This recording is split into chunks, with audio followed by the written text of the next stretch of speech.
নমস্কার বন্ধুরা, শুভ বিকেল। আশা করছি সবাই ভালো আছেন, আমিও ভালো আছি। চলুন আজকে একটা নতুন ভিডিও হিসাবে আজকে মাছ মাংস অন্যান্য শাকসবজি কিছুই না, কচুর শাক করবো। এক মুঠো কাঁচা ছোলা ভিজিয়ে দিয়েছিলাম, সেটা দিয়ে আগের দিন ভিজিয়ে গেছিলাম। প্রথমে কচুর শাককে যেরকম করে ছাড়িয়ে নিয়েছি।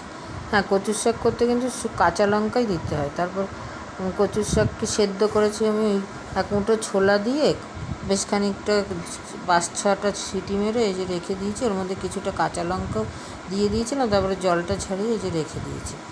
দিয়ে আমি এটা যেন খুব ঝাল না হয়, তাই ঝাল লঙ্কার গুঁড়োতে ব্যবহার করা যাবে না, জিরে ধনে কিছুই লাগবে না।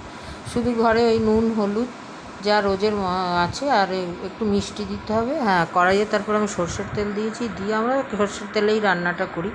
তারপরে একটা শুকনো লঙ্কা ফোড়ন দিয়েছি, দিয়ে তার মধ্যে 5 ফোড়ন দিয়েছি। 5 ফোড়নটা নিরামিষ তরকারিতে ফোড়ন দিলে বেশি সুস্বাদু হয় খাবার। তারপরে কচুর শাক, সেদ্ধ কচুর শাকটা তেলে দিয়ে দিলাম, তেজপাতাও দিয়েছি ফোড়ন দিয়ে এরকম নাড়তে থাকবে। হ্যাঁ, কচুর শাক যদি তেলে দেওয়ার পর নুন হলুদ দেওয়ার পর এরকম নরম হয়ে যায়, তাহলে বুঝবেন গলা চুলকাবে না। আর যদি শক্ত থাকে একটু, তাহলে বুঝবেন গলা চুলকাবে, তাহলে একটু লেবুর রস আপনারা দেবেন, আমি দিইনি। তারপরে এরকম শুকনো করতে দিলাম, আঁচটা জোরে করে নাড়তে হবে বারবার।